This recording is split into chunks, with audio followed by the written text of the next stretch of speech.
ಹರಿ ಓಂ ಲಕ್ಷ್ಮೀನಾರಾಯಣಂ ನತ್ವಾ ಪೂರ್ಣಬೋಧಾಧಿಕಾನ್ ಗುರೂನ್ ಕುರ್ಮ ಶ್ರೀಕೃಷ್ಣಗೀತಾಯಾಗ ಭಾಷ್ಯಾದ್ಯುಕ್ತಾರ್ಥಸಂಗ್ರಹಂ. ಎಷ್ಟು ಶ್ಲೋಕ ಆಗಿತ್ತಪ್ಪ? ರಥ ತಂದು ನಿಲ್ಲಿಸಬೇಕು. 21 ಶ್ಲೋಕ ಶುರು. ಈಗ ಏನಂತಾರೆ? ಅರ್ಜುನ ಉವಾಚ ಸೇನಯೋರುಭಯೋರ್ಮಧ್ಯೆ ರಥಂ ಸ್ಥಾಪಯಮೇಚ್ಯುತ ಯಾವದೇತಾನ್ ನಿರೀಕ್ಷೇಹಂ ಯೋದ್ಧುಕಾಮಾನವಸ್ಥಿತಾನ್ ಕೈರ್ಮಯಾ ಸಗ ಯೋದ್ಧವ್ಯಂ ಅಸ್ಮಿನ್ ರಣಸಮುದ್ಯಮೇ ಯೋತ್ಸ್ಯಮಾನಾನವೇಕ್ಷೇಹಂ ಯಯೇತೇತ್ರ ಸಮಾಗತಾಗ ಧಾರ್ತರಾಷ್ಟ್ರಸ್ಯ ದುರ್ಬುದ್ಧೇಃ ಯುದ್ಧೇ ಪ್ರಿಯಚಿಕೀರ್ಷವಃ. ರಾಯರು 21, 22, 23 ಅಷ್ಟು ಶ್ಲೋಕ ಸೇರಿ ಬರ್ಬಿಟ್ಟಾರೆ. ಅಂದ್ರೆ ಸಾರ್ಧ ಶ್ಲೋಕದ್ವಯೇನ ಅಂದರೆ 2.5 ಶ್ಲೋಕ ಒಂದು ಕಡೆ ವ್ಯಾಖ್ಯಾನ ಮಾಡಿರೋ ರಾಯರು. ಆಯ್ತಾ? ರಾಯರ ವ್ಯಾಖ್ಯಾನ ನೋಡು. ಸಾರ್ಧ ಶ್ಲೋಕದ್ವಯೇನ ತದ್ವಾಕ್ಯಮಾಹ. ಆ ಅರ್ಜುನ ಕೃಷ್ಣನಿಗೆ ಏನು ಹೇಳಿದ ಎಂಬುದನ್ನು 2.5 ಶ್ಲೋಕದಲ್ಲಿ ಹೇಳಿಕತ್ತಾರ. ಸೇನಯೋರಿತಿ ಅಸ್ಮಿನ್ ಅಂದ್ರೆ ರಣೋದ್ಯೋಗೆ, ಈ ರಣೋದ್ಯೋಗದಲ್ಲಿ ಯುದ್ಧದ ಪ್ರಯತ್ನದಲ್ಲಿ ಕೈಹಿ ಸಹ ಮಯಾ ಯೋದ್ಧವ್ಯಂ, ಯಾರ ಜೊತೆಗೆ ನಾನು ಯುದ್ಧ ಮಾಡಬೇಕಾಗಿದೆಯೋ, ಕೈಹಿ ಯಾರ ಅಂತ ಅರ್ಥದಕ್ಕೆ ಸಹ ಶಬ್ದದಿಂದ ಯಾರಿಂದ ಅಂತ ಅನ್ನಬಾರ್ದು, ಯಾರ ಜೊತೆಗೆ ಮಯಾ ಯೋದ್ಧವ್ಯಂ ನಾನು ಯುದ್ಧ ಮಾಡಬೇಕಾಗಿದೆಯೋ, ದುರ್ಬುದ್ಧೇ ಧಾರ್ತರಾಷ್ಟ್ರಸ್ಯ ದುಷ್ಟಬುದ್ಧಿ ಇರುವಂತಹ ಧೃತರಾಷ್ಟ್ರನಿಗೆ ಮಗನಾದ ದುರ್ಯೋಧನಿಗೆ ಪ್ರಿಯಂ ಕರ್ತುಮಿಚ್ಛಂತಹ ಪ್ರಿಯ ಚಿಕೀರ್ಷವ ಅಂತ ಮೂಲಪದ. ಅದಕ್ಕೆ ರಾಯರು ಬರೆದದೇನು? ಪ್ರಿಯವನ್ನ ಮಾಡಲು ಇಚ್ಛಿಸಿದ್ದಾರೋ.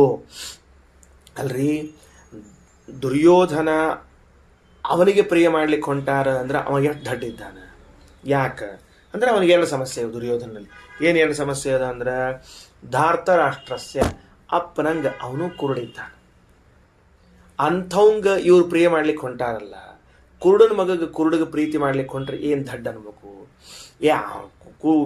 ಕುರುಡನ ಮಗ ಕುರುಡು ಯಾಕ್ರಿ? ಅವಪ್ಪ ಕುರುಡಿದ್ದಾನೆ, ಮಗ ಕುರುಡಿಲ್ಲ ಅಂದ್ರೆ ದುರ್ಬುದ್ಧಿ ಇದ್ದದ್ದಕ್ಕೆ ಕುರುಡಾಗ್ಯದ ಇವನಿಗೆ ಕಣ್ಣು. ವಾಸ್ತವಿಕವಾಗಿ ಇವ ಜಾತ್ಯಂದ ಅಲ್ಲ, ಬುದ್ಧ ಅಂದ ಇವ. ಅರ್ಥ ಆಯ್ತಾ? ಆ ವಾಕ್ಯ ಹೆಂಗೆ ಹಾಕ್ಯಾರ ವೇದವ್ಯಾಸ ದೇವರು ಅಂದ್ರೆ, ಅಪ್ಪನಂತೆ ಮಗ, ನೂಲಿನಂತೆ ವಸ್ತ್ರ. ಹೌದ್ರಿ, ಈಗ ಅಪ್ಪ ಜಾತ್ಯಂತ ಇದ್ದಾನೆ, ಹುಡ್ತಾ ಕಣ್ ಕಳ್ಕೊಂಡಾನ, ಅವಂಗೇನು ಪಾಪ ಅವ್ರ ಅಮ್ಮನ ಪ್ರಾಬ್ಲಮ್ ಅದು, ಅವಂದಲ್ಲ. ಇವೊಂದು ಸ್ವಂತ ಪ್ರಾಬ್ಲಮ್ ಅಲ್ಲ. ಇವ ಅಪ್ಪನಂತೆ ಮಗ ಕುರುಡಿದ್ದಾನೆ. ಯಾಕಂದ್ರೆ ದುರ್ಬುದ್ಧಿಯಿಂದ ಕುರುಡಾಗ್ಯಾನ ಇವ. ಏನು ದುರ್ಬುದ್ಧಿ? ಇನ್ನೊಬ್ಬರ ಸಂಪತ್ತು ಮಾತಿಗೆ ತಕ್ಕಂತೆ ನಾವು ಅವರಿಗೆ ತೀರಿಸಿಕೊಡಬೇಕಾಗಿತ್ತು, ವ್ಯಾಮೋಹದಿಂದ ಕೊಡುವುದಿಲ್ಲ ಅಂತ ದುರ್ಬುದ್ಧಿ ಬಂದದಲ್ಲ, ಅದರಿಂದ ಕುರುಡನಾಗಿರುವಂಥವನು. ಇಂಥವನಿಗೆ ಪ್ರಿಯ ಮಾಡಬೇಕು ಅಂತ ಹೊರಟಾರಲ್ಲ, ಅವ್ರ ಜೊತೆಗೆ ನನ್ನ ಯುದ್ಧದಲ್ಲ ಅವ್ರು ಯಾರ್ಯಾರಿದ್ದಾರೆ ಸ್ವಲ್ಪ ತೋರಿಸು ಅಂತ ಕೇಳ್ತಾ ಇದ್ದ. ವೈರಿ ಪಡೆ ಅಂತನ್ಲಿಕ್ಕೆ ಇಷ್ಟೆಲ್ಲ ಹೇಳ್ದವ. ವೈರಿ ಪಡೆ ಅಂದ್ರೆ ಬರೇ ವೈರಿ ಪಡೆ ಹೇಳೋದು, ಆ ವೈರಿ ಪಡೆಗಿದ್ದವರೆಲ್ಲ ಎಷ್ಟು ದಡ್ರಿದ್ದಾರೆ ಎಂಬುದನ್ನು ಹೇಳಬೇಕಾಗಿದೆ. ಗೆಲ್ಲೋ ಚಾನ್ಸಸ್ಸು ಇಲ್ಲ. ಯಾಕಂದ್ರೆ ಹಿಂಗವ ಅವ್ರ ಸಮಸ್ಯೆಗಳು. ನೋಡು, ಏ ಅತ್ರ ಸಮಾಗತಾಹ ತಾನ್, ಇಲ್ಲಿ ಯಾರು ಬಂದಿದ್ದಾರೋ ಅವರು ಯೋದ್ಧುಕಾಮಾನ್ ಅವಸ್ಥಿತಾನ್, ಯುದ್ಧ ಮಾಡ್ಲಿಕ್ಕೆ ನಿಂತಿರುವಂಥವರು. ಯೋತ್ಸ್ಯಮಾನಾನ್, ಯೋದ್ಧುಕಾಮಾನ್ ಅವಸ್ಥಿತಾನ್ ಯೋತ್ಸ್ಯಮಾನಾನ್, ಯುದ್ಧ ಮಾಡ್ಲಿಕ್ಕೆ ಬಂದು ನಿಂತವರು, ಯುದ್ಧ ಮಾಡುವಂಥವರು ಎಲ್ಲರನ್ನೂ ಯಾವದ್ ರಕ್ಷಾಮಿ ತಾವದ್ ಉಭಯೋ ಸೇನೆಯೋರ್ ಮಧ್ಯೆ ರಥಂ ಸ್ಥಾಪಯ ಇತ್ಯಾಹ, ನನಗೆ ಎಲ್ಲಿವರೆಗೆ ಕಾಣಿಸ್ತಾರೋ ಅಲ್ಲಿ ತನಕ ಕರ್ಕೊಂಡು ಹೋಗಿ ಆ 2 ಸೇನೆಗಳ ಮಧ್ಯದಲ್ಲಿ ರಥವನ್ನು ನಿಲ್ಲಿಸು ಅಂತ ಹೇಳಿದ್ದಾರೆ. ತಿಳಿತೇನಪ್ಪ? ಈಗ ಶ್ಲೋಕ ನೋಡಿ. ಈಗ ಸೇನಯೋ ಉಭಯೋ ಮಧ್ಯೆ ರಥಂ ಸ್ಥಾಪಯ ಮೇ ಅಚ್ಯುತ. ಮೇ ರಥಂ, ಅಹಂಕಾರ ಶುರುವಾಯ್ತು ಅರ್ಜುನನಿಗೆ. ನನ್ನ ರಥ, ನೀನು ಬರೀ ಸಾರಥಿ ಅಷ್ಟೇ, ನೀನು ಹೆಚ್ಚಿಗೆ ಮಾತ್ರ ಹಂಗಿಲ್ಲ. ಹೌದು, ಮೇ ರಥಂ ಯಾಕೆ ಅನ್ಬೇಕಾಗಿತ್ತು? ಏಪ್ರಿಲ್ ಮೇ ರಥಂ ಅಲ್ಲದು, ಜನವರಿ ಫೆಬ್ರವರಿ ಮಾರ್ಚ್ ಏಪ್ರಿಲ್ ಮೇ ರಥಂ ಅಲ್ಲದು, ಮೇ ರಥಂ. ಮೇಕೆ ಮೇನೂ ಅಲ್ಲ. ಮೇಕೆ ಮೇ ಅಲ್ಲದು, ಮೇ ರಥಂ, ನನ್ನ ರಥ ಅದು. ಅಚ್ಯುತ, ಅಚ್ಯುತ ಅಂದ್ರೆ ಕೃಷ್ಣನಿಗೆ ಹೆಸರು. ಹೇ ಅಚ್ಯುತ, ಮೇ ರಥಂ, ನನ್ನ ರಥವನ್ನು ಉಭಯೋ ಸೇನೆಯೋರ್ ಮಧ್ಯೆ ಸ್ಥಾಪಯ, 2 ಸೈನ್ಯಗಳ ಮಧ್ಯದಲ್ಲಿ ನಿಲ್ಲಿಸಬೇಕು. ಯಾಕಪ್ಪ ಅಂತಂದ್ರೆ, ಈ ಜೀವ ಅಂತ ಅನ್ನೋದೇನದ ನೋಡಿದು ಪಾಪ, ಇದು ಜೀವಿ. ಈ ದೇಹದಲ್ಲಿ ಬಲಭಾಗದಲ್ಲಿ ದೇವತೆಗಳು, ಎಡಭಾಗದಲ್ಲಿ ದೈತ್ಯರಿದ್ದಾಗ ಮಧ್ಯದಲ್ಲಿ ಕೂತ್ಕೊಂಡಿದ್ದು. ಸೇನಯೋ ಉಭಯೋ, ಬಲಭಾಗದಲ್ಲಿ ದೇವತಾ ಸೈನ್ಯ, ಎಡಭಾಗದಲ್ಲಿ ದೈತ್ಯ ಸೈನ್ಯದ ಮಧ್ಯದಲ್ಲಿ ಜೀವ ಮತ್ತು ಪರಮಾತ್ಮ ಕೂತ್ಕೊಂಡಿದ್ದಾರೆ. ಸೇನಯೋರ್ ಉಭಯೋರ್ ಮಧ್ಯೆ ರಥಂ ಸ್ಥಾಪಯ ಮೇಚ್ಯುತ. ಮೇ ರಥಂ, ನನ್ನ ರಥ ಯಾವುದು? ಈ ದೇಹ. ಈ ರಥದ ಮಧ್ಯದಲ್ಲಿ ಕೂತವ್ರು ನಾವಿಬ್ರು. ಆಯ್ತಾ? ಅದು ಮತ್ತೆ ರಥಂ ಸ್ಥಾಪಯ ಮೇಚ್ಯುತ, ಭಾರಿ ಮಜಾ ಅದು. ಅಚ್ಯುತ ಅಂತ ದೇವರಿಗೆ ಹೆಸರು. ಯಾಕೆ ಅವ್ನು ಗೊತ್ತ್ರಿ ಒಂದು ಕಡೆ ಎಲ್ಲೋ ಅಹಂಕಾರ ಇದ್ರೂ ಸಹಿತೇಕ ಅರ್ಜುನ ಭಗವದ್ಭಕ್ತ ಮಹಾಭಗವದ್ಭಕ್ತ. ಅದಕ್ಕೆ ಏನು ಮಾಡಿದ, ಇನ್ನು ಮುಂದೆ ಬರುವಂಥ ರೋಗ ಎಲ್ಲ ನಿವಾರಣೆ ಆಗಲಿ ಅಂತ ತಿಳ್ಕೊಂಡು ಅಚ್ಯುತಾನಂತ ಗೋವಿಂದ ರಾಮೋಚ್ಚಾರಣ ಭೇಷಜಾದ್ ನಶ್ಯಂತಿ ಸಕಲ ರೋಗ ಸತ್ಯಂ ಸತ್ಯಂ ವದಾಮ್ಯಹಂ ಅಂತೇಳಿ ಅಚ್ಯುತಾಯ ಮಹಾ ತಿಳ್ಕೊಂಡು ಹೊಂಟ್ಬಿಟ್ರವ. ಯಾಕಂದ್ರೆ ಇನ್ನು ಮುಂದೆ ಏನೇನು ರೋಗ ಬರ್ತಾವೆ ಎಲ್ಲ ರೋಗ ಪರಿಹಾರ ಆಗಲಿ ಅಂತಕೊಂಡು ಅಹಂಕಾರದಿಂದಲೋ, ಆಮೇಲೆ ಅಥವಾ ದೌರ್ಬಲ್ಯ, ಏನು ದೌರ್ಬಲ್ಯ, ನಮ್ಮ ಸಂಬಂಧಿಕರು ಅನ್ನುವಂಥ ದೌರ್ಬಲ್ಯದಿಂದಲೋ ವಿಷಾದ ಬರ್ತದೆ. ಆ ವಿಷಾದದಿಂದ ಬರುವಂಥ ಮನೋರೋಗವನ್ನು ಪರಿಹಾರ ಮಾಡುವ ಚಿಕಿತ್ಸಕ ಇಲ್ಲೇ ಕೂತಾನವ. ಅದಕ್ಕೆ ಅಚ್ಯುತ ಅಂತ ಅವನು ರೋಗ ನಿವಾರಣೆ ಶಬ್ದವನ್ನು ಹೇಳ್ಕೊಂಡೇ ಮುಂದುವರೆಟಿತ್ತು. ಇನ್ನು ಯಾವದೇತ ನಿರೀಕ್ಷೆ ಸೇನಯೋ ಉಭಯೋ ಮಧ್ಯೆ, 3 ಪದ ಅದು. ಸೇನಯೋ ಉಭಯೋ ಮಧ್ಯೆ ರಥಂ ಸ್ಥಾಪಯ ಮೇ ಅಚ್ಯುತ ಯಾವತ್ ಏತಾನ್ ನಿರೀಕ್ಷೆ ಅಹಂ ಯೋದ್ಧುಕಾಮಾನ್ ಅವಸ್ಥಿತಾನ್ ಕೈಃ ಮಯಾ ಸಹ ಯೋದ್ಧವ್ಯಂ ಅಸ್ಮಿನ್ ರಣಸಮುದ್ಯಮೇ. ಒಂದೇ ಪದ. ಯೋತ್ಸ್ಯಮಾನಾನ್ ಅವೇಕ್ಷೆ ಅಹಂ ಏತೆ ಅತ್ರ ಸಮಾಗತಃ. ಯಹ ಅಲ್ಲದು ಏದು. ಧಾರ್ತರಾಷ್ಟ್ರಸ್ಯ ದುರ್ಬುದ್ಧೇಃ ಯುದ್ಧೇ ಪ್ರಿಯಚಿಕೀರ್ಷವಃ. ಪದಚ್ಛೇದ ಸರಿ ಆಯ್ತಾ? ಮೊದಲೇ ಸಾಲಿನ ಅರ್ಥ ಹೇಳೀನೀಗ. ಅಥವಾ ಮೇ ಅನ್ನೋ ಶಬ್ದಕ್ಕೆ ಶ್ರೀಮದಾಚಾರ್ಯರು ಪ್ರಾಯ ಐತ್ರೇಯ ಉಪನಿಷತ್ತಿನ ಭಾಷೆದಲ್ಲಿರಬೇಕು ಅಥವಾ ಚಾಂದೋಗ್ಯದಲ್ಲಿ ಏನಂದಾರ, ಈ ಮೇ ಅಂತನ್ನುವುದು ನನ್ನ ಅನ್ನೋದಕ್ಕೆ ಹೆಂಗೆ ಅರ್ಥವೋ ಹಂಗೆ ಅಹೇಯಸ್ಯ, ಮೇ ಅನ್ನೋ ಶಬ್ದಕ್ಕೆ ಅರ್ಥ ಏನು, ಹೇಯರಹಿತನಾದ ಪರಮಾತ್ಮನಿಗೂ ಅಹಂ ಅಂತ ಹೆಸರದ. ಆ ಅಹಂ ಶಬ್ದವಾಚ್ಯನಾದ ಪರಮಾತ್ಮನ ಷಷ್ಠಿ ವಿಭಕ್ತಿ ಅದನ್ನು ತಿಳಿಸುವಂತಹ ಷಷ್ಠಿ ವಿಭಕ್ತಿ ಶಬ್ದ ಮೇ. ಅಹೇಯಸ್ಯ ರಥಂ, ಈ ದೇಹ ರಥ ಇದೆಯಲ್ಲ ಅಥವಾ ಈ ಕುತ್ಕೊಂಡ ರಥ ಇದೆಯಲ್ಲ, ಇದು ಎಂದಿಗೂ ತೊರೆದು ಜೀವಿಸಲಾಗದ ಪರಮಾತ್ಮನ ರಥ. ಇದು ಪರಮಾತ್ಮ, ಇದು ನಿನ್ನದೇ ರಥ, ನಿನ್ನ ರಥವನ್ನು ನೀನು ಕೊಂಡೊಯ್ದು ನಿಲ್ಲಿಸು ಅಂತ ಒಳಗಿನಿಂದ ಧ್ವನಿ. ಮತ್ತೆ ಎರಡನೇದ್ದು ಅದೇ ಮೇ ಅಹೇಸ್ಯ ಅಂತ ತಿಳ್ಕೊಂಡು ಹೇಳಿ ಷಷ್ಠಿ ವಿಭಕ್ತಿ ಅರ್ಥ ಬರ್ದಾರಲ್ಲ ಆಚಾರ. ಸರಿ ಆಯ್ತಾ? ಮೇ ಅನ್ನೋ ಶಬ್ದವನ್ನು ಹಿಂಗೂ ಅರ್ಥ ಮಾಡ್ಬೋದು, ಹಿಂಗೂ ಅರ್ಥ ಮಾಡ್ಬೋದು. ಮೊದಲಿಗೆ ನೋಡಿದರೆ ಮೊದಲು ನಂದು ಅಂದ, ಆಮೇಲೆ ತಕ್ಷಣ ಗೊತ್ತಾಗ್ತಿದೆ ನಂದಲ್ಲ ನಿಂದು ಅಂದ. ಹ ಅಂದರೆ ಬಿಡ್ಲಿಕ್ಕೆ ಯೋಗ್ಯನಾದದ್ದು, ಅಹಂ ಅಂದರೆ ಬಿಡ್ಲಿಕ್ಕೆ ಯೋಗ್ಯವಲ್ಲದೆ ಇರುವಂತಹದ್ದು. ಬಿಡಲಿಕ್ಕೆ ಯೋಗ್ಯ ಅಲ್ಲದೆ ಇದ್ದಿರುವಂತಹ ಪರಮಾತ್ಮ ಅಂತ ಅರ್ಥ ಹೇಳುವ ಅಹಂ ಶಬ್ದದ ಷಷ್ಠಿ ವಿಭಕ್ತಿ ಮೇ, ನಿನ್ನ ಅಂತ ಆಗ್ಬಿಡ್ತದೆ. ನನ್ನ ಹೋಗಿ ನಿನ್ನ ಆಗ್ಬಿಡ್ತೀವಿ ರಥ. ನಿರೀಕ್ಷೆ ಅಹಂ, ನಿರೀಕ್ಷಣಾ ಮಾಡ್ತೀನಿ. ಯೋದ್ಧು ಕಾಮಾನ್ ಅವಸ್ಥಿತಾನ್, ಯುದ್ಧಕ್ಕೆ ಬಂದು ನಿಂತಿರುವಂತಹದ್ದು ಅಂತ ಹೇಳಿದರು. ಕೈಹಿ ಮಯಾ ಸಹ ಯೋದ್ಧವ್ಯಂ ಅಸ್ಮಿನ್ ರಣಸಮುದ್ಯಮೆ, ಈ ಯುದ್ಧದ ಗದ್ದಲದಲ್ಲಿ, ಈ ಹೊಡೆದಾಟದಲ್ಲಿ ಯಾರ ಜೊತೆಗೆ ನಾ ಯುದ್ಧ ಮಾಡಬೇಕು ಅಂತ ಒಂದು ಅರ್ಥಪ. ಏನೋ ಹೆಂಗೆ ಅನ್ವಯ ಮಾಡ್ಕೊಂಡಿವೀಗ, ಕೈಹಿ ಸಹ ಮಯಾ ಯೋದ್ಧವ್ಯಂ, ಯಾರ ಜೊತೆಗೆ ನಾನು ಯುದ್ಧ ಮಾಡಬೇಕಾಗಿದೆ ಅಂತ. ಸ್ವಲ್ಪ ಉಲ್ಟಾ ಮಾಡಂತ, ಮಯಾ ಸಹ ಕೈಹಿ ಯೋದ್ಧವ್ಯಂ, ನನ್ನ ಜೊತೆಗೆ ಯುದ್ಧ ಮಾಡ್ಲಿಕ್ಕೆ ಬಂದವ ಯಾವಪ್ಪ ಅವ ಅಂತೂ ಮಾಡ್ಲಿಕ್ಕೆ ಬರ್ತದೆ. ಅದನ್ನು ಅನ್ವಯ ಹೆಂಗೆ ಮಾಡೋದು, ಕೈಹಿ ಸಹ ಮಯಾ ಯೋದ್ಧವ್ಯಂ, ಯಾರ ಜೊತೆಗೆ ನಾ ಯುದ್ಧ ಮಾಡಬೇಕಾಗ್ಯದ ಅವ್ರನ್ನ ತೋರಿಸು ಕೃಷ್ಣ ಅಂತ ಒಂದು. ಎರಡನೇ ಮಯಾ ಸಹ ಕೈಹಿ ನನ್ನಂಥ ಗಾಂಧೀವ ಧನುರ್ಧಾರಿ ಜೊತೆಗೆ ಯುದ್ಧ ಮಾಡ್ಲಿಕ್ಕೆ ಬಂದಾನಂತಾನಲ್ಲ, ಅವ ಏನು ಗಂಡಸ ತೋರ್ಸವ್ ನೋಡಂತ ಒಂದ್ಸಲ ಅಂತೂ ಅನ್ವಯ ಮಾಡ್ಲಿಕ್ಕೆ ಬರ್ತದೆ. ಮೊದಲನೇ ಅನ್ವಯ ಕೈಹಿ ಸಹ ಮಯಾ ಯೋದ್ಧವ್ಯಂ, ಎರಡನೇ ಅನ್ವಯ ಮಯಾ ಸಹ ಕೈಹಿ ಯೋದ್ಧವ್ಯಂ ಅಂತ ಹೇಳಿದಂಗೆ ಆಯ್ತು. ತಿಳಿತಾ? ಯೋತ್ಸ್ಯಮಾನ ಅವೇಕ್ಷೇಹಂ, ಯುದ್ಧ ಮಾಡ್ಲಿಕ್ಕೆ ಬಂದಿರೋರು ನೋಡ್ತೀನಿ. ಏತೇತ ಸಮಾಗತಃ, ಇಲ್ಲಾರು ನಿಂತ್ಕೊಂಡ್ರೆ ಅವ್ರನ್ನ ಧಾರ್ತರಾಷ್ಟ್ರಸ್ಯ ದುರ್ಬುದ್ಧೇ ಯುದ್ಧೇ ಪ್ರೇಚಿಕೀರ್ಷವಃ. ಮುಗೀತು. 24. ಸಂಜಯ ಉವಾಚ, ಸಂಜೆ ಹೇಳ್ತಾನೆ, ಏವ ಮುಕ್ತೋ ಹೃಷಿಕೇಶೋ ಗುಡಾಕೇಶೇನ ಭಾರತ ಸೇನಯೋರುಭಯೋರ್ಮಧ್ಯೆ ಸ್ಥಾಪಯಿತ್ವಾ ರಥೋತ್ತಮಂ ಭೀಷ್ಮದ್ರೋಣ ಪ್ರಮುಖತಃ ಸರ್ವೇಷಾಂಚ ಮಹೀಕ್ಷಿತಾನ್ ಉವಾಚ ಪಾರ್ಥ ಪಶ್ಯೈತಾನ್ ಸಮವೇತಾನ್ ಕುರುನಿತಿ. ಸಂಜಯನಂದ, ಏವಂ ಉಕ್ತಃ ಹೃಷಿಕೇಶಃ ಗುಡಾಕೇಶೇನ ಭಾರತ ಸೇನಯೋಃ ಉಭಯೋಃ ಮಧ್ಯೆ ಸ್ಥಾಪಯಿತ್ವಾ ರಥೋತ್ತಮಂ ಭೀಷ್ಮದ್ರೋಣ ಪ್ರಮುಖತಃ ಸರ್ವೇಷಾಂ ಚ ಮಹೀಕ್ಷಿತಾಂ ಉವಾಚ ಪಾರ್ಥ ಪಶ್ಯ ಏತಾನ್ ಸಮವೇತಾನ್ ಕುರೂನ್ ಇತಿ. ಪದಚ್ಛೇದಾಯಿತು. ಮುಂದ ರಾಯರ ವ್ಯಾಖ್ಯಾನ. ಏವಂ ಈ ರೀತಿಯಾಗಿ ಗುಡಾಕೇಶೇನ ಅಂದ್ರೆ ಅರ್ಜುನನಿಂದ ಅಂತ ಹೇಳಬೇಕಾಗಿದೆ. ಅರ್ಜುನನಿಗೆ ಗುಡಾಕೇಶ ಅಂತ ಯಾಕೆ ಹೆಸರು ಬಂತು ಅಂತ ಕೇಳಿದ್ರೆ, ಗುಡಾಕಾಯಾಹ ನಿದ್ರಾಯಾಹ ಈಶೇನ ಜಿತ ನಿದ್ರೇಣ ಅರ್ಜುನೇನ. ಗುಡಾಕೇಶ ಗುಡಾಕೇಶ ಅಂತಂದ್ರೆ ನಿದ್ರೆಯನ್ನ ಗೆದ್ದವನು ಅಂತ ಅರ್ಥ. ಏನದು ಗುಡಾಕ ಅಂದ್ರೆ ನಿದ್ದಿ. ಸಂಸ್ಕೃತದೊಳಗೆ ನಿದ್ದಿಗೆ ಇನ್ನೊಂದು ಪರ್ಯಾಯ ಶಬ್ದ ಏನು, ಗುಡಾಕ. ಅದರ ಈಶಾ ಅಂದ್ರೆ ಅದರ ಮೇಲೆ ಸ್ವಾಮಿತ್ವವನ್ನು ಪಡೆದವನು. ಜಿತ ನಿದ್ರೇಣ ಅರ್ಜುನೇನ ಅಂತ ಅರ್ಥ. ಗೊತ್ತಾಯ್ತಾ? ತಾತ್ಪರ್ಯದೊಳಗೆ 2ನೇ ಅಧ್ಯಾಯದೊಳಗೆ ಶ್ರೀಮದಾಚಾರ್ಯರು ಮುಂದೆ ಹೇಳೋರಿದ್ದಾರೆ. ಏನು ಅಂತಂದ್ರೆ ಪಂಚಪಾಂಡವರು ಅಂದ್ರೆ ಯಾವ್ಯಾವ ಗುಣಗಳು ಅಂತ ಹೇಳೋರಿದ್ದಾರೆ. ಏನು, ಭೀಮಸೇನ ದೇವರು ಅಂದ್ರೆ 10 ಗುಣಗಳು. ಭಕ್ತಿ ಜ್ಞಾನಂ ಸವೈರಾಗ್ಯಂ ಪ್ರಜ್ಞಾ ಮೇಧಾಧೃತಿ ಸ್ಥಿತಿ ಯೋಗ ಪ್ರಾಣೋ ಬಲಂ ಚೈವ ವೃಕೋದರ ಇತಿ ಸ್ಮೃತಃ ಅಂತ 10 ಗುಣಗಳು. ಧರ್ಮರಾಜ ಅಂದ್ರೆ ಧರ್ಮ ಅಂತ ಒಂದೇ ಗುಣ. ಅದು ಒಂದು ಧರ್ಮರಾಜ, ಒಂದು ಧರ್ಮ ಎಂಬ ಗುಣ. ಭೀಮಸೇನ 10, ಅರ್ಜುನ 3. ಶ್ರವಣ ಮನನ ನಿಧಿಧ್ಯಾಸನ ಎಂಬ 3 ಗುಣಗಳು ಅರ್ಜುನ ಪ್ರತಿನಿಧಿ ಅಂತ ಬರೆದಿದ್ದಾರೆ. ಮುಂದೆ ಹೇಳೋರಿದ್ದಾರೆ, ಬರ್ತದೆ. ಆಯ್ತಾ? ನಕುಲ ಸಹದೇವರು ಅಂದ್ರೆ ಶೀಲ ಮತ್ತು ವಿನಯ ಅಂತ ಅರ್ಥ. ಧರ್ಮ ಅಂದ್ರೆ ಧರ್ಮರಾಜ, 10 ಗುಣಗಳು ಭೀಮಸೇನ, 11 ಆಯಿತು. ಶ್ರವಣಮನ್ನ ನಿಧಿಧ್ಯಾಸನಗಳು 14, 11, 3, 14 ಆಯಿತು. ಮುಂದೆ 2 ಶೀಲ ವಿನಯಗಳು ಎಷ್ಟಾದವು? 16 ಆಯಿತು. ದ್ರೌಪದಿ ದೇವಿ ಸರ್ವ ವಿದ್ಯಾತು ದ್ರೌಪದಿ, ಸಕಲ ವೇದಾಭಿಮಾನಿ ಶಾಸ್ತ್ರಾಭಿಮಾನಿಯಾದವಳು ಯಾರು? ದ್ರೌಪದಿ. 17 ಆಯಿತು. 18ನೇದವ ಶ್ರೀಕೃಷ್ಣ, ಪ್ರತಿಪಾದ್ಯನಾದವು ನಾಮನೇ ಅಂತ ತಿಳಿಸಿಕೊಟ್ಟಿದ್ದಾರೆ.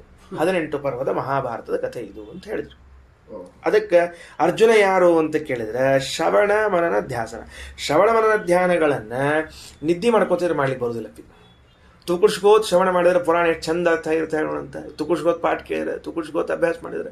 ಅದಕ್ಕೆ ಗುಡಾಕೇಶ ಜಿತನಿತ್ರನಾಗಿದ್ರೆ ಮಾತ್ರ ಶ್ರವಣ ಮನನ ಧ್ಯಾನಗಳು ಬರ್ತಾವ ಅಂತ ಹೇಳ್ಬೇಕಾಗುತ್ತೆ.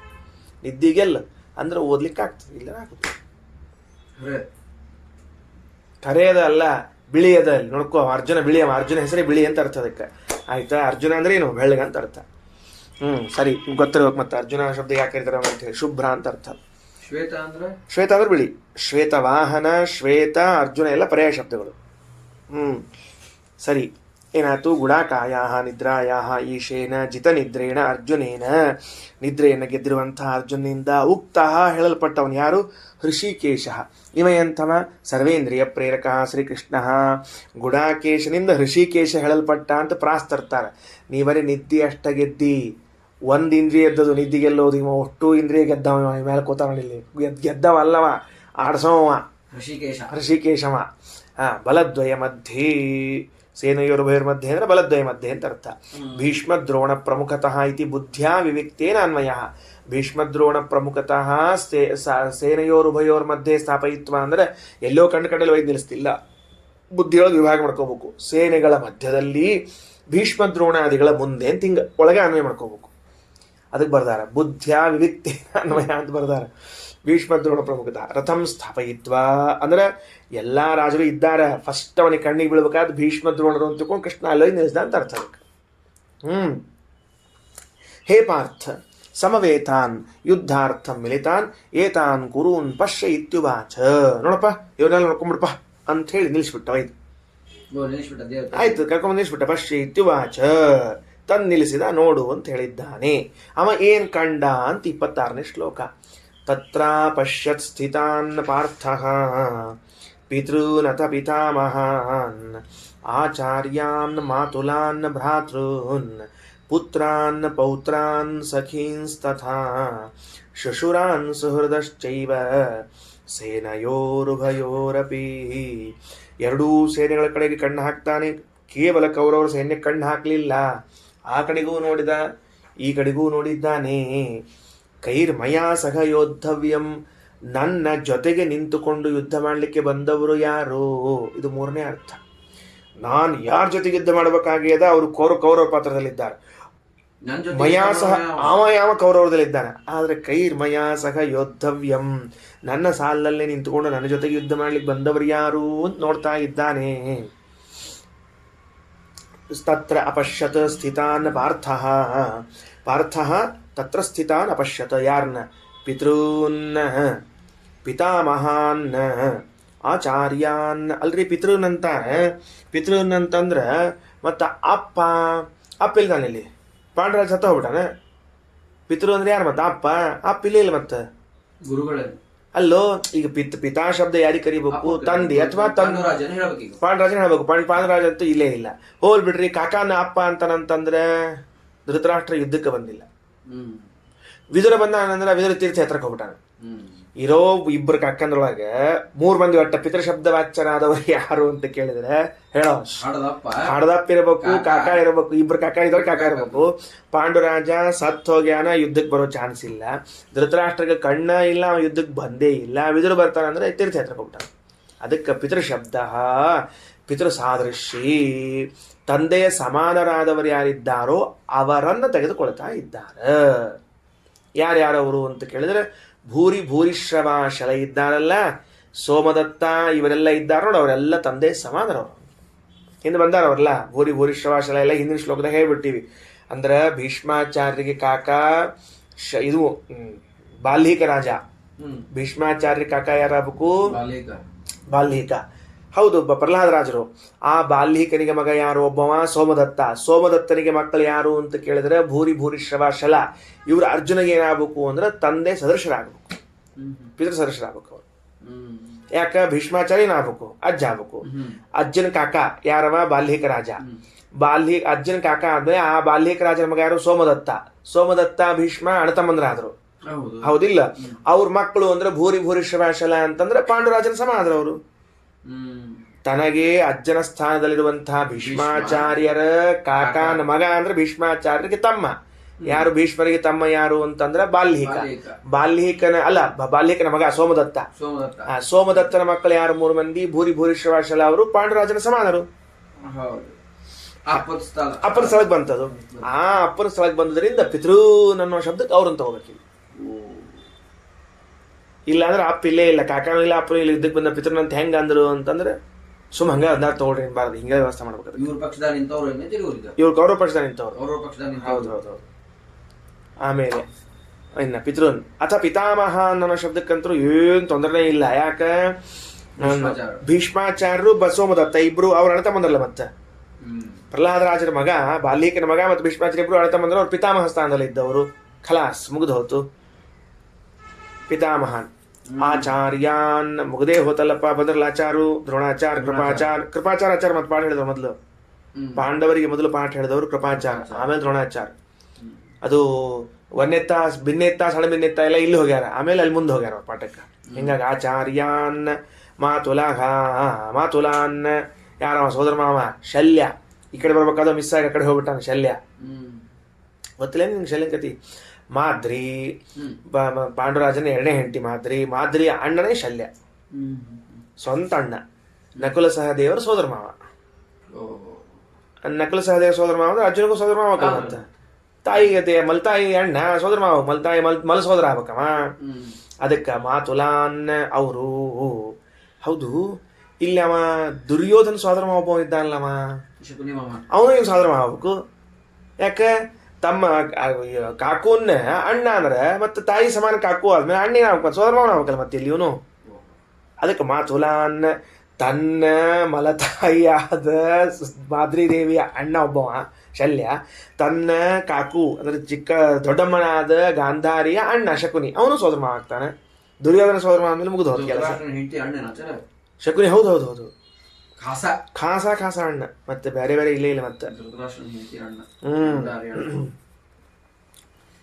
ಅಲ್ರಿ ಏನ್ರಿ ಆಚಾರ ಹೇಳಿಕತ್ತೀರಿ ನೀವು, ಸುಮ್ ಪಾಠ ಹೇಳಿಕತ್ತೀರಿ ಅಂತ ತಿಳ್ಕೊಂಡು ನಾವು ಹ್ಞೂ ಅನ್ಬಾರ್ದು.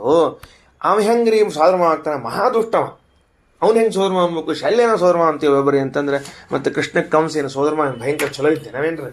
ಅಗ್ದಿ ಮಡಿ ಮೇಲಿಗೆ ಮಾಡ್ಕೊಂಡು ಅಲ್ಲೋ ಮಡಿ ಮೇಲಿಗೆ ಮಾಡ್ಕೋತಾವೆ ನಿತ್ಯ ವೈಷ್ಣವ ಮಾಡ್ಕೊಟ ಮಾಡ್ತೀನಿ ನಾವೇನ್ರಿ? ಏನ್ ಸಂಬಂಧ ಇಲ್ಲ ಹೇಳ್ಬೋದು. ಅದಕ್ಕೆ ಸರಿ. ಒಂದ ಭ್ರಾತೃನ್ನ ಬಂದ್ರ ನೋಡಪ್ಪ ಎರಡೂ ಕಡೆಗೆ. ದುರ್ಯೋಧನಾದಿಗಳು ಧರ್ಮರಾಜಾದಿಗಳು ಎರಡೂ ಕಂಡಾರ. ಪುತ್ರಾನ್ನ ಯಾರ ಪುತ್ರರು? ತನ್ನ ಉಪಪಾಂಡವರ 5 ಮಂದಿ. ಅಭಿಮನ್ಯು ಇಲ್ಲಿ ನಿಂತಾನ. ಭೀಮನ ಮಗನಾಗಿರುವಂತಹ ಘಟೋದ್ಗಜ. ದುರ್ಯೋಧನ ಮಕ್ಕಳು ನಿಂತಾರ ಬಂದು ಯುದ್ಧಕ್ಕೆ. ಇವರೆಲ್ಲ ಪುತ್ರರೇ. ಮತ್ತೆ ಆ ಸೇನೆಯಲ್ಲಿ ದುರ್ಯೋಧನ ಮಕ್ಕಳೆಲ್ಲ ಬಂದು ನಿಂತ್ಕೊಂಡಾರ. ತಮ್ಮ ಸೇನೆಯಲ್ಲಿ ಅಭಿಮನ್ಯು ನಿಂತ್ಕೊಂಡಾನ, ಉಪಪಾಂಡವರು ನಿಂತಾರ, ಘಟೋದ್ಗಜ ನಿಂತ್ಕೊಂಡಾನ. ಪೌತ್ರಾನ್ನ ಘಟೋದ್ಗಜನ ಮಗನಾಗಿರುವಂತಹ ಅಂಜನವರ್ಮ ಅಂತ ಬಂದು ನಿಂತ್ಕೊಂಡಿದ್ದ. ಅವ ಮೊಮ್ಮಗ ಅವ. ಆಮೇಲೆ ಅವ್ರ ಗೆಳೆಯಂದ್ರೆಲ್ಲ ಬಂದಾರ, ಅವರೆಲ್ಲ ಸರಿ. ಶಶುರಾನ್ ಕನ್ಯಾದಾನ ಮಾಡಿರುವಂಥ ಮಾವ ಯಾರು? ದೃಪದ ಮಹಾರಾಜ ನಿಂತ್ಕೊಂಡಾನ. ಸಖಿ ಸಖೀನ್ ಬರ್ತದೆ. ದೃಪದ ಮಹಾರಾಜ ಬಂದು ನಿಂತ್ಕೊಂಡಾನ. ಜೊತೆಗೆ ಕಾಶಿರಾಜ ಯಾರವ? ಭೀಮಸೇನ್ ದೇವ್ರ ಮಾವ, ಅವನು ಯುದ್ಧಕ್ಕೆ ಬಂದ ನಿಂತಾನಲ್ಲಿ. ಹೆಸರು ಕಾಶಿರಾಜ ಭೀಮಸೇನನ್ ಮಾವ. ಅಲ್ಲಿ ಕಾಳಿ ಅಂತ ಹುಟ್ಟ ದ್ರೌಪದಿ ಭಾರತೀ ದೇವಿ, ಅವನು ಭೀಮಸೇನ್ ದೇವ್ರ ಲಗ್ನ ಮಾಡ್ಕೊಂಡ್ರ, ಅವನು ಯುದ್ಧಕ್ಕೆ ಬಂದಾನ. ದೃಪದ ಮಹಾರಾಜ ಬಂದಾನ. ಹಿಂಗಾಗಿ ಮಾವಂದ್ರ ಬಂದಾರ. ಜೊತೆಗೆ ಸಖೀನ್ ದೃಷ್ಟದ್ಯುಮ್ನ ಮೊದಲಾದವರು, ಆ ಕಡೆಗೆ ಕರ್ಣ ಮೊದಲಾದವರೆಲ್ಲ ನಿಂತ್ಕೊಂಡಾರಲ್ಲ, ಅವರೇನು ಅವರಲ್ಲ ಸಖೀನ್ ಅವರು. ಯಾಕಂದ್ರೆ ಕರ್ಣ ಅಣ್ಣ ಅಂತ ಇವ್ರಿಗೆ ಗೊತ್ತಿಲ್ಲ. ದೃಷ್ಟದ್ಯುಮ್ನ ಅಂತೂ ಫ್ರೆಂಡೇ ಆಗ್ಬೇಕವ, ಅವ ಶಾಲಕನಾದರೂ ಫ್ರೆಂಡ್, ಅವರಲ್ಲ ಸ್ನೇಹಿತರು. ಹಿಂಗಾಗಿ ಉಳಿದವ್ರು ಯಾರ್ಯಾರು ಸ್ನೇಹಿತರು ಇದ್ದಾರೋ ಅವರೆಲ್ಲರನ್ನು ನೋಡಿಬಿಟ್ಟ ಇವ. ಶಶುರಾನ್ ಸುಹೃದಶ್ಚೈವ, ಇನ್ ಹಿತೈಷಿಗಳು ಬಂದು ಸೇರ್ಕೊಂಡ್ರ. ಸೇನಯೋರುಭಯೋರಪಿ ಏನಾತವನಿಗೆ ತಾನ್ ಸಮೀಕ್ಷ ಸಕೌಂತೇಯ ಸರ್ವಾನ್ ಬಂಧೂನವಸ್ಥಿತಾನ್ ಕೃಪಯಾ ಪರಯಾ ವಿಷ್ಣು ವಿಷೀದನ್ ಇದಮಬ್ರವೀತ್. ಅವರಲ್ಲೆಲ್ಲರನ್ನೂ ಕಂಡುಬಿಟ್ಟು ವಿಷಾದಕ್ಕೆ ಒಳಗಾಗಿ ಈ ಮುಂದಿನ ಮಾತನ್ನು ಹೇಳಿದ್ದಾನೆ. ಶ್ರೀಕೃಷ್ಣ ಅರ್ಪಣಮಸ್ತು.